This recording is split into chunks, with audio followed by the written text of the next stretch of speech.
Bismillahirrahmanirrahim. Qala al-musannif rahimallahu ta'ala wa nafa'ana bihi wa bi'ulumihi fid dharain amin ya rabbal alamin. Please open ya Riyadhus Shalihin. Silakan dibuka. Let's continue with the new chapter. Babus Sabr.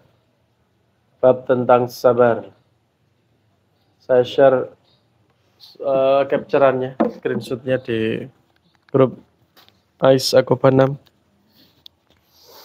atau silakan dibuka PDF-nya.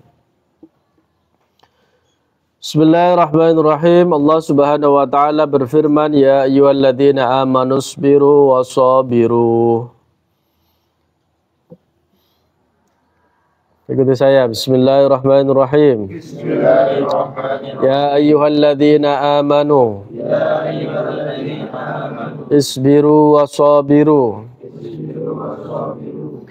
Artinya, hai orang-orang beriman, bersabarlah kamu dan kuatkanlah kesabaranmu. So it is not enough being patient, but also strengthening our patience. Allah Subhanahu wa taala berfirman, "Walanabluwannakum bisyai'im minal khaufi wal ju' wa naqsim minal amwali wal anfusi was samarat wa basyiris sabirin." Ayo ikuti. Bismillahirrahmanirrahim. Bismillahirrahmanirrahim. Walanabluwannakum bisyai'im minal khaufi wal ju'i wa naqsim minal amwal wal anfusi wassamarat wa basyiris sabirin. Artinya, the meaning, dan sungguh akan kami berikan cobaan kepadamu. For surely we will give you examination or test with a little afraid and also hunger and also lack of prosperity or wealth, and also the soul, and also the fruits, and give a good news to those who are patient. Wa basyiris sabirin. Berikanlah kabar gembira kepada orang-orang yang sabar. Ini ayat yang sering kita dengar ya. Sesungguhnya Allah itu akan memberikan cobaan kepada kita. Every Muslim will be tested by Allah Subhanahu wa taala. Tidak ada yang hidupnya lempeng, itu tidak ada. Pasti akan dicoba dengan sedikit ketakutan. Ini bahasanya Allah, sedikit ketakutan. Sedikit saja manusia itu sudah bingung ya. Sedikit rasa takut, rasa lapar, kemudian kekurangan harta, khawatir jiwanya, dan juga buah-buahan. Artinya kemakmuran ya. Dan berikanlah gembira kepada orang-orang yang sabar. Dan Allah Subhanahu wa taala berfirman, jadi ini masih diawali dengan some dalil in Al-Qur'an about sabar. Allah Subhanahu wa taala berfirman, innama yuwaffas sabiruna ajrahum bighairi hisab. Sesungguhnya hanya orang-orang yang bersabar yang dicukupkan pahalanya mereka tanpa batas. Ini luar biasa ini. Pahalanya, the reward for those who are very patient, there is no limit from Allah Subhanahu wa taala. Artinya, dia akan mendapatkan ganjaran yang tanpa batas, asalkan dia itu sabar. Sabar itu bukan hanya untuk orang yang sedang dalam konteks negatif. Orang yang berlebihan pun, orang yang kecupuan pun juga harus sabar. Orang kaya juga harus sabar. Orang miskin juga harus sabar. Orang kaya sabar apa ya? Tidak boleh arogan. Ya, tidak boleh kemudian membelanjakan uangnya dengan semaunya, dengan sia-sia, dengan cara yang tidak hak. Nah, ini kan sabar. Sabar itu kan menahan diri. Jadi perspektifnya itu bukan hanya untuk orang yang sedang diuji. Sabar itu bukan hanya untuk orang miskin. Tapi orang miskin yang tidak sabar, wah itu Allah murka. Orang miskin kok tidak tahu diri, nah itu Allah juga murka. Orang kaya yang bakhil, Allah juga murka. Artinya semua harus tetap dalam porsinya masing-masing. Makanya di dalam kata mutiara, para ulama itu sering mengingatkan khairul umuri awsatuha, sebaik-baik perkara itu adalah pertengahannya. Ketika kita itu berada dalam puncak kejayaan, tetap kudu sabar. Sabar dalam taat kepada Allah, itu juga dibutuhkan kesabaran. Sabar untuk tidak bermaksiat itu juga dibutuhkan kesabaran. Tidak bermaksiat itu dibutuhkan kesabaran. Nah, sakit, ya pasti ini wong sakit ya harus sabar. Tapi sehat itu juga harus sabar. Ya. Walaman sabara wa ghafara inna dzalika lamin azmil umur. Tetapi orang yang bersabar dan memaafkan, sabar dan memaafkan. Ayat ini membicarakan tentang dua variabel, sabar, kemudian dia memaafkan. Sesungguhnya perbuatan demikian itu termasuk hal-hal yang diutamakan. Kemudian Allah Subhanahu wa taala berfirman surat Al-Baqarah 153, Ista'inu bis-sabri was-shalah innallaha ma'as sabirin. Jadikanlah sabar dan salat sebagai penolongmu. Penolong kita, artinya yang membantu kita agar tidak offset, agar tidak melebihi batas, itu ya sabar itu tadi. Orang puasa diuji tidak kesabarannya? Diuji. Orang alim diuji tidak kesabarannya? Diuji. Orang pintar juga diuji agar tidak menyombongkan kepintarannya. Orang puasa juga diuji agar dia tidak emosi, mengelola pikiran hatinya, bukan hanya menahan makan dan minum atau nafsu syahwatnya, tapi juga mengelola hati. Itu semuanya adalah dengan kesabaran. Dan juga sholat itu akan menjadi penolong kita, apalagi di zaman akhir seperti ini. Maka yang paling utama itu adalah amalan yang paling utama apa? Sholatnya. Karena nanti yang pertama dihisab itu adalah sholat. Sampai-sampai Rasulullah mengatakan, as-sholatu imaduddin. Sholat itu adalah tiangnya agama. Faman aqamaha faqad aqamaddin. Barang siapa yang menegakkannya, dia menegakkan agama. Wa man tarakaha faqad hadamaddin. Barang siapa yang tidak mau sholat, meninggalkan sholat, dia telah merobohkan pondasi agamanya. Ista'inu bis-sabri was-shalah innallaha ma'as-sabirin. Kemudian Allah Subhanahu wa taala berfirman di dalam surat Muhammad, walanabluwannakum hatta na'lamal mujahidin minkum was-sabirin. Nah, dan tentunya ayat-ayat tentang perintah bersabar dan keutamaannya sangat banyak. Okay, now the first hadis. Bismillahirrahmanirrahim. An Abi Malik Al-Haris bin Asim Al-Asy'ari radhiyallahu anhu qala Rasulullah sallallahu alaihi wasallam, at-tahuru syatrul iman. Keeping the clean lines is a part of iman. Walhamdulillah tamla'ul mizan. And saying alhamdulillah will wake the mizan. Mengucapkan alhamdulillah ngebei mizan. Apa itu mizan? Timbangan amal. Wa subhanallah walhamdulillah tamla'ani. Mengucapkan subhanallah walhamdulillah juga akan memenuhi mizan. Berarti akan maca kabeh subhanallah walhamdulillah atau wala ilaha illallah wallahu akbar wala haula wa, itu namanya al-baqiyatus shalihat atau kalimat-kalimat thayyibah. Au tamla'u ma bainas samawati wal ard. Subhanallah alhamdulillah, itu memenuhi pahalanya antara langit dan bumi. Wassalatu nurun, and prayer is the light. Salat adalah cahaya. Karena orang salat itu kan pasti wudu. Wudu sendiri itu adalah cahaya. Wudu itu dari kata daw. Daw means nur. Karena nanti orang yang wudunya bagus, otomatis dia sholat, di akhirat wajahnya bercahaya. Orang yang tidak sholat, maka logikanya dia tidak wudu, atau dia tidak wudu pasti tidak sholat, gitu loh. Karena nanti peteng, di akhirat dia tidak dikenali. Nah, malaikat itu gampang kok. Malaikat itu dari kejauhan saja sudah ketahuan. Nanti kan dipisah. Ada hari namanya Yaumul Fasl. Apa? Yaumul Fasl. Wa ma adraka ma yaumul fasl. Nanti hari dipisah. Dipisah terus diputuskan.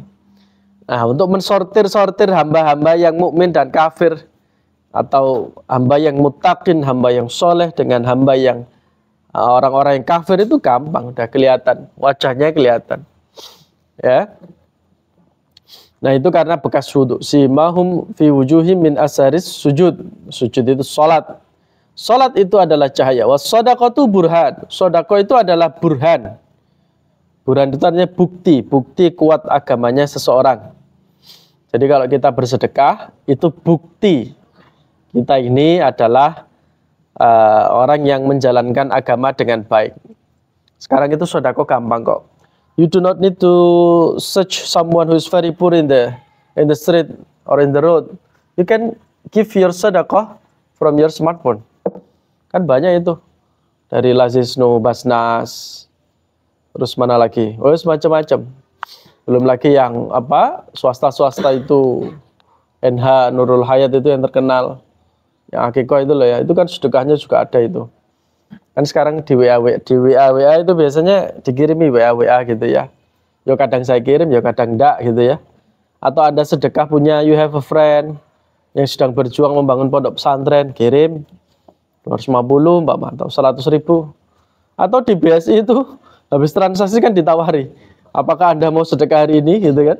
Mulai dari 1.000 itu BSI itu. Kalau di BSI ya, baik di mobile atau di ATM itu kan ada itu 2.000 dan sebagainya. Di aplikasi online itu juga ada. Zakat pun bisa, bukan hanya sedekah tapi juga zakat. Atau untuk mengembangkan softwarenya itu juga ada sendiri itu. Sedekah untuk timnya itu, aplikasinya. Nah, itu adalah bukti gitu lah. Karena orang yang bakhil itu lebih dekat dengan neraka. Dan orang yang gemar bersedekah itu lebih dekat dengan surga. Nah, itu bukti, makanya kata Rasulullah, was-shadaqatu burhanun. Sedekah itu adalah bukti. Was-sabru diyaun, dan sabar itu adalah cahaya. Sabar adalah pelita. Wal Qur'anu hujjatun laka au 'alaika. And Quran becomes our defense or attacking to us. Quran itu bisa hujjatun laka wa 'alaika, bisa menjadi pembela, bisa menjadi yang apa? Yang memberatkan kita. Bisa menjadi dua mata uang, dua sisi yang berbeda. Laka, 'alaika. Laka ini positif, 'alaika ini negatif. Quran itu bisa menuntut kita nanti. Tapi Quran bisa menjadi pembela kita, memberikan syafaat. Kullun nas yaghdu, setiap orang menjual menjual dirinya, fabayun nafsahu famu'tikuha. Semua orang itu berangkat pagi menjual dirinya, maka dia memerdekakannya atau menghancurkannya. Maksudnya setiap orang itu, everyone is for himself. Setiap orang itu ya sakar PDW, dia mau memerdekakan dirinya atau menjadikan budak. Rawahu Muslim. The second hadis. Wa Nabi Sa'id As-Sa'id bin Malik bin Sinan Al-Khudri radhiyallahu anhuma anna nas minal ansar sa'alu Rasulullah sallallahu alaihi wasallam. Ada beberapa orang dari kaum Ansor. Siapa ini kaum Ansor? Kaum yang bermukim di atau berasal di Madinah, itu disebut dengan apa? Kaum Ansor. Kalau orang yang berhijrah disebut muhajirin. Dari Mekah itu disebut muhajirin. Yang menerima Madinah asli itu namanya Ansor. Ada sekelompok orang dari Ansor bertanya kepada Rasulullah. Kemudian fa'atahu, maka kemudian Rasulullah memberi mereka jawaban. Summa sa'aluhu fa'atahum, kemudian mereka meminta lagi, beliau memberikannya lagi. Hatta nafidha ma'indahu, hingga habislah apa yang ada pada beliau. Wah, ini jadi Kanjeng Nabi ini dimintai sama orang-orang Ansor, dikasih. Wah, ada lagi yang minta, dikasih lagi. Sampai Nabi itu tidak punya apa-apa. Faqala lahum hina anfaqa kulla syai'in biyadihi. Maka beliau bersabda kepada mereka ketika beliau telah menginfakkan segala sesuatu di tangannya. Wes gak duwe apa-apa Kanjeng Nabi. Ma yakun indi min khairin falan addakhirahu ankum. Apa saja kebaikan yang ada padaku, maka aku tidak akan menyimpannya, menimbunnya jauh dari kalian. Kabis tak kena. Sampai Nabi itu tidak punya apa-apa, hanya terakhir memberikan nasihat. Nasihat itu juga sedekah.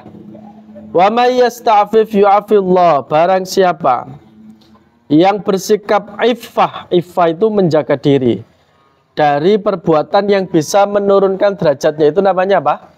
Iffah, ngerekso awak. Apa ya istilah bahasa Jawa itu?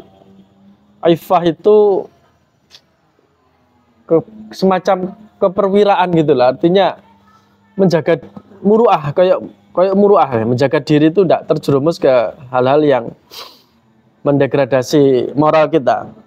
Iffah itu tidak meminta-minta. Barang siapa yang tidak meminta-minta, maka Allah akan menjadikannya orang yang bersih. Karena ada orang itu yang mentalnya apa? Minta kapi. Menjaluk sekali aja, minta sekali aja, jangan minta terus. Wa may yastaghni yughnillah. Maka kemudian barang siapa yang merasa cukup, maka Allah menjadikannya kaya. Wa man yatasabbar yusabbirullah. Barang siapa yang berusaha sabar, maka Allah menjadikannya seorang penyabar. Wa ma u'tiya ahadun ata'an khairan wa awsa'a minas sabr. Tidak ada orang yang diberi karunia yang paling baik dan paling luas daripada kesabaran. Jadi pemberian Allah yang paling baik terhadap seorang hamba itu adalah kesabaran. Banyak sekali kalimat-kalimat motivasi terkait kesabaran. Bahkan para ulama itu dalam syairnya mengatakan as-sabru kas-sabir murrun fi madaqatihi lakinna awaqibahu ahla minal asal. Sabar itu seperti getah yang pahit dirasa, nah enak rasanya. Tetapi efeknya itu lebih manis daripada madu. Itu kalau orang mau bersabar. Ya.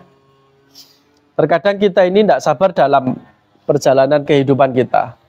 Dungo maring Gusti Allah tapi dengan nada yang memaksa. Mendikte Allah. Bukan seperti itu. Kita berdoa itu ya berdoa kemudian wis tawakal kepada Allah. Kadang Allah itu memang menguji kita sejauh mana kesabaran kita. Nah, nanti kalau sudah kita itu mentok, sudah pasrah, disitulah Allah kemudian insya Allah memberikan apa yang memang itu menjadi hak kita. Wa Nabi Yahya, hadis terakhir. Wa Nabi Yahya Suhaib bin Sinan radhiyallahu anhu qala Rasulullah sallallahu alaihi wasallam. Ini hadis yang terkenal juga. Ajaban, sungguh mengherankan. Li amril mu'minina, bagi perkaranya orang mukmin. Inna amarahu kullahu khair, kata Rasulullah. Kabeh urusannya, all the matters of Muslim are good. There is no bad from Muslim. All his business is good. Walaysa dhalika li ahadin illa li mu'minin. Dan tidak dimiliki oleh siapapun kecuali orang mukmin. Maka itu tadi, hadis ini diawali dengan keheranan Rasulullah. Rasulullah itu pintar ya. Beliau sendiri mengatakan, saya itu heran dengan orang mukmin. Semua perkaranya itu baik. Kok bisa? In asobat usarra syakara. Kalau dia itu ditimpa, dia itu diberi sesuatu yang menggembirakan, dia bersyukur. Satu. Fakana khairan lahu, maka ini menjadi kebaikan bagi dia karena dia sudah bersyukur. Wa in asobathu dharra, apabila ditimpa suatu madharat, sabara, dia bersikap sabar. Fakana khairan lahu, maka ini menjadi baik baginya. Ya dua-duanya bagus.